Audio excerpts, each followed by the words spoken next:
いくぜ。おお。よっしゃ、ぴったりど真ん中。これは楽かもしれない。これは楽かもしれないね。まずは1回目成功。はい、ということでここからは2人プレイでバトルするボトルキングチャレンジの競技をやっていきたいと思います。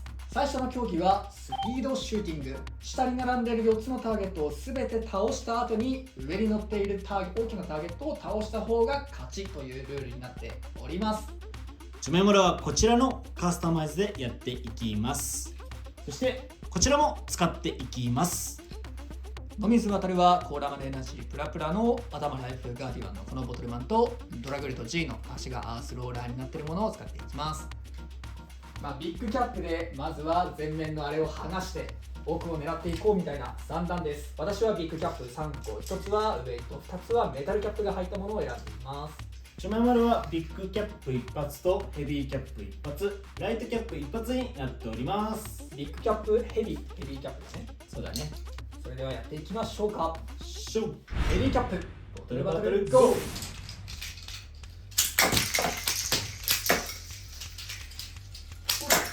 ちょっとこれ狭い狭いよ。これは確実によしよしよし。さあ上を狙うの難しいな。上を狙うのがボトルキープ。これは今当てたわけじゃないからちょっと直してもう一回やろう。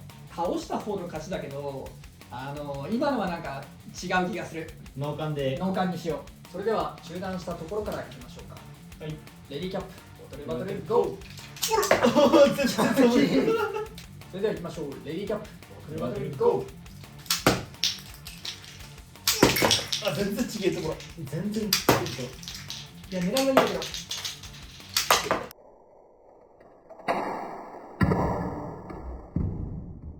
当てたか今俺。どうなんだろう。後ろに吹っ飛んだってことはでも当てたか。ということで今回は私の水渡の勝利でした。上のターゲットを狙うのむずくない？むずいね。コントロールタイプのがそうだね。最初こういうビッグキャップ系のやつでどかしてからコントロール系のやつで上の方を狙うっていう方がいいのかもしれない。でも一人競技の時に言ったけどコーラのレーレンシーは結構まっすぐ飛ぶからありな気がするね。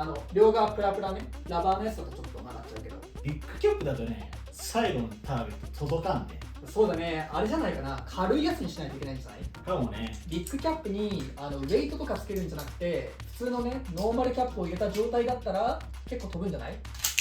飛ばないね。飛ばないね。だいぶ傾けないと飛ばないかもね。なるほどね。だからビッグで上のターゲットを狙うっていうのは少し難しいのかも。これ最大に上げてみる。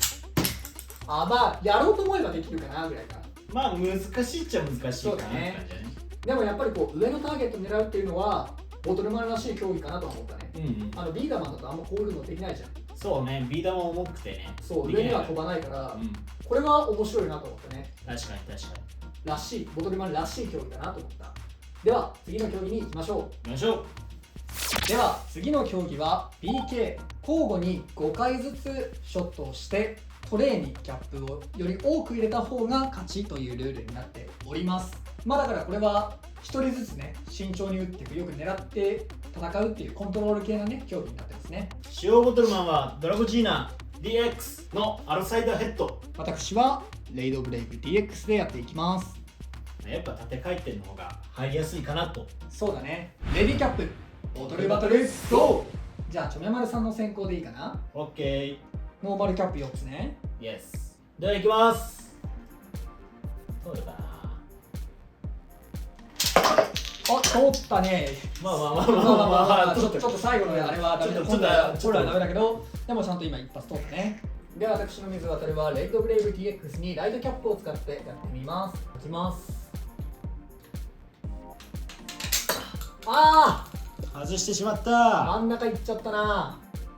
では次、チョメマルさんのターンです。これならいける、勝てる。いきます。入ってないね。全部外した。全部外れてしまった。さあいきます。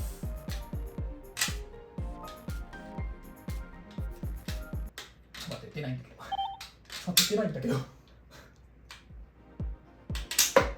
飛んだな、なんか今。ライトキャップが軽すぎるか。いやー、2発目も外してしまったか。では3回目いきます。いやー、今回も全部入らんかったね。ダメだな。最初の1回が運が良かったって感じなんかな。かもしれないね。さあ3回目の水選手。なんかうまく決まらない。決めたい。いきます。なんかマジでなんで出ない。キャップの色変えるか。色変えよう。いきます。おう、真ん中いっちゃったな。出ないね。うん。これでラスト4回目だね。そうだね。さあもう一発ぐらいは通しておけばいいんじゃないかなと思うけど。それ入ったらもう俺の負けが確定だからね。そうだよね。じゃあ行きます。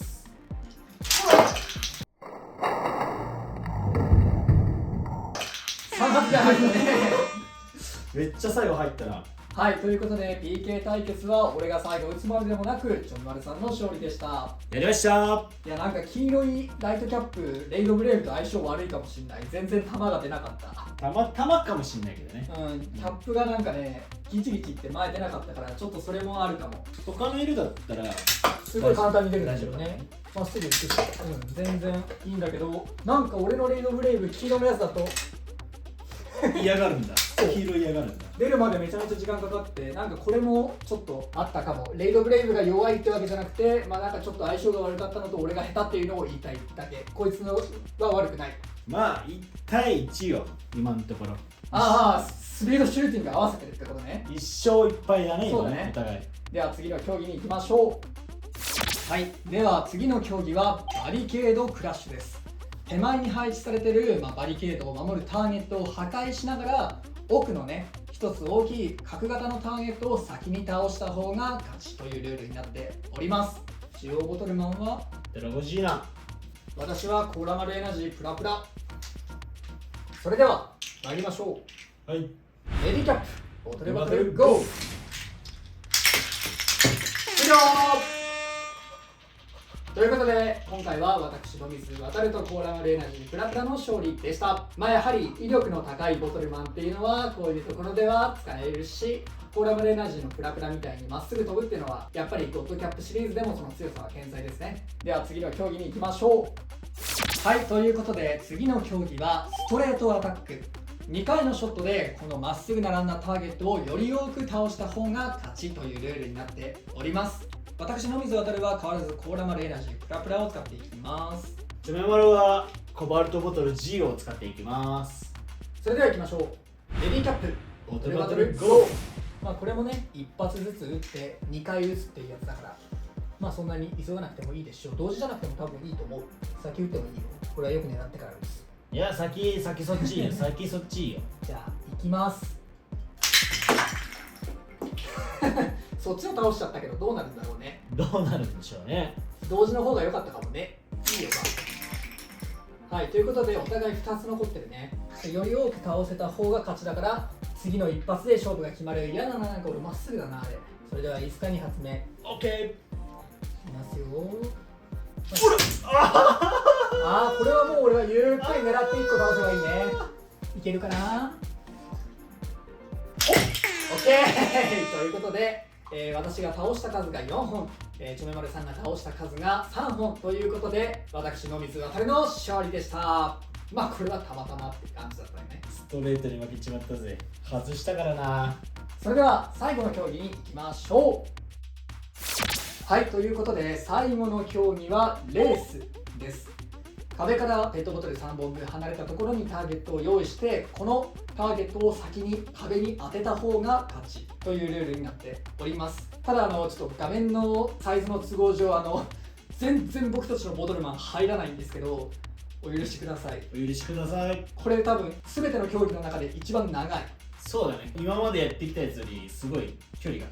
そう距離だいぶ離れてるんで、ちょっと僕たちが打ってるところは見えないんですがご了承ください。ということで私の水渡はコーラマルエナジープラプラと、特殊なキャップはメタルキャップやヘビーキャップを使っていきます。でチョメマルはコバルトボトル G にビッグキャップメタル、ビッグキャップヘビーでやっていきたいと思います。さあそれではどうなるかやっていきましょう。いきましょう。レディーキャップボトルバトルゴー。勝ちました。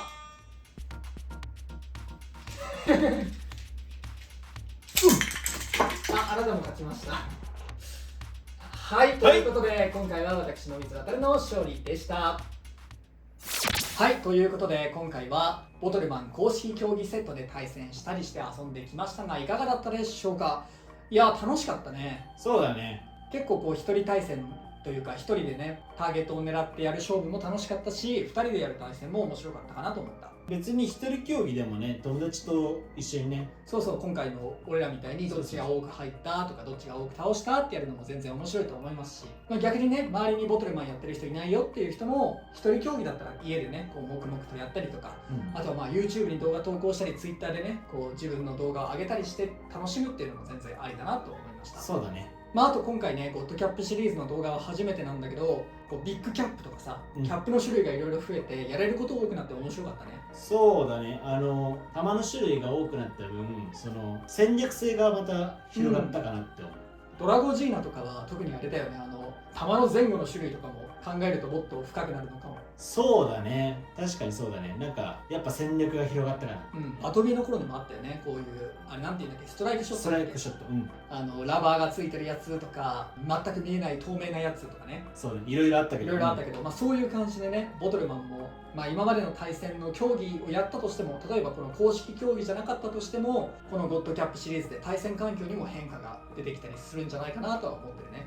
あとこう機体をさ対戦中にチェンジしていいっていうのは、なんかこう一つのすごい強いのを作るのも面白いんだけど、こう何個もさボトルマン買っても結局使うの1個なんだよねとか思ってた人も、何個も使えるんだったらちょっと嬉しいよね、ルールとして。そうだね、相手なんかめちゃめちゃ強いやつなんだけど、そいつの弱点を補うための2体目っていうのも用意しとくのもありかもしれない。だから本当に面白いなと思いました。ただ若干気になることを挙げるとするなら、まあ、やっぱり最後の2人競技のレースとバリケードクラッシュだっけ、めっちゃ早く勝負ついちゃったやつ。そうだね、あれ一発で終わっちゃうからね。そうだね、レースなんてもうなんつうのガンマンの早打ちみたいなさ、コーラ丸エナジーの独壇場みたいなそう競技だから、その辺がもうちょい改善できたらいいのかなとは思いつつ、そうだね、なんかまああくまでも大人がやる競技というよりは、子供がこうやってねお店とかイベントに参加するみたいな目的で作られてると思うから、難易度はそんな、いやでもまあ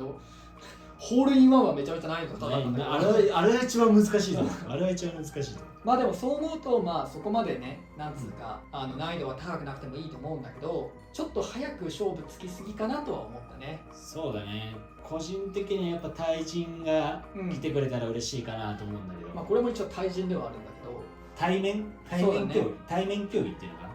あとまあちょっとここからは正直な話を話すので、ちょっとあんまりそういうマイナスな話聞きたくないよって人はもうここで動画を止めていただければなと思うんですが、正直感じた話として一つ挙げたいのは、ボトルマンの競技ってやっぱり結構早打ちと狙い撃ち、あるいはその両方みたいな競技が多いなとは思った、この公式競技の中でも。そうだね、まあ、パワーっていうのがやっぱり本体によるじゃん、本体に依存するから、まあ、パワーはとりあえずカスタマイズという面で置いておくとして、早打ちと狙い撃ち、あるいはその両方みたいな競技が多いなと思ってて、まあそれはプッシュボトルとか、その昔の対戦競技でも一緒だったなと思うから、ある意味新鮮さはあったけど、なんかこう真新しい感じはあんまりしなかったかな。変わり映えはあんまりしてないっていう感覚、そのやってることは違うし、その見た目も全然違うんだけど、プレイしてる内容みたいなのが近いというか。でまあ、この前さポケモンのなんかディレクトヒットバトルみたいなね、おもちゃの公式で発表されたやつあるじゃんね。であれを見た時にさ、ツイッターとかでもさ、一時ボトルマンがなんかこうトレンドみたいに入ってさ、ディレクトヒットバトルじゃんって、なんでこれをボトルマンでやらないんだみたいな声も結構あったと思うんだけど、やっぱりこうディレクトヒットバトルと、あとはまあブレイクボンバーを結構望む声って多いじゃん。改めてなんでブレイクボンバーとディレクトヒットバトルだけあんなにみんな求めるのかなと思った時に、競技は早打ちと狙い撃ちだけじゃないかなと思った。そうだね、いろんな機体がカスタマイズが活躍できるっていうのもそうだし、例えばディレクトヒットバトルは避けるっていう作業がいるし、あと相手が弾を撃って相手が弾切れになるのを待つみたいな、のもあるじゃんね。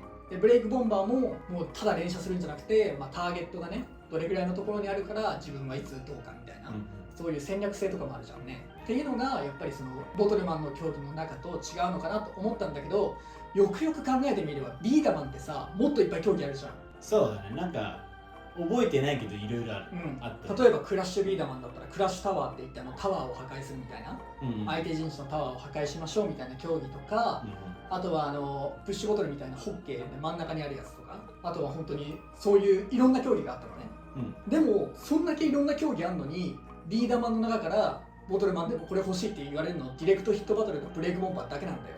そうだね。でこれ思ったのはやっぱりあの2つはビーダマンの中でも特に異色な競技だったんだなと思う。なるほどね、だからボトルマンがもっともっと盛り上がるために必要なのはそういう競技なんだなっていうのはちょっと感じるところはあったね。ちょっと安全の基準とかね、そういう問題もあるからそんな簡単な話ではないと思うんだけど、ディレクトヒットバトルとブレイクボンバーだけじゃなくていいんだけど、なんかそれに似たようなそうやっぱりその早打ちと狙い撃ちだけでは終わらない競技、っていうのがあるとちょっとこう対戦の盛り上がりはあるのかなとは思うね。そうだね。ただ今回やった中でマジでねスピードシューティングが面白かった。上のターゲット倒すやつやっぱりさボトルマンらしいってのがいいよね、高いターゲットを倒せるのはビーダマンじゃちょっと難しい。そうだね。ボトルマンだからこそできる競技、なんかこれをより改良した感じの競技があったら面白いかも。面白いかもしれないね、でもあれだね、対面でやるとさ自分の顔面に向かって飛んでくるからあんまり良くないと思うんだけど、ちょっと壁とかがいるような気がするんだけど、このスピードシューティングに関してはもう間違いなくボトルマンじゃなきゃできないことできないね、っていうのが俺はめちゃめちゃいいなと思った。ビー玉浮かないから、浮かないからね、だからこういう競技がもっと増えてほしいなと思った。それこそ一人用の競技だとねバスケットボールとかポールスルーもね球を飛ばすからボトルマンならではの競技なんだけど、対戦という意味ではねこのスピードシューティング本当にいいなと思いました。でも本当にボトルマン公式競技めっちゃ面白かったですし、今年からはねこれが公式イベントとして対戦イベントがねもうすでにいろんな店舗で開催されているので、ボトルマンまだ持ってないよって方はぜひねちょっと気に入った1体みたいなのを探して買ってみて遊んでほしいですし、ぜひねこういう公式イベント皆さんいっぱい参加してもっともっとボトルマンが盛り上がればいいなと思っております。ということでこの動画が良かったらグッドボタンとチャンネル登録よろしくお願いいたします。それではまた次の動画でお会いいたしましょう。バイバイ。バイバイ。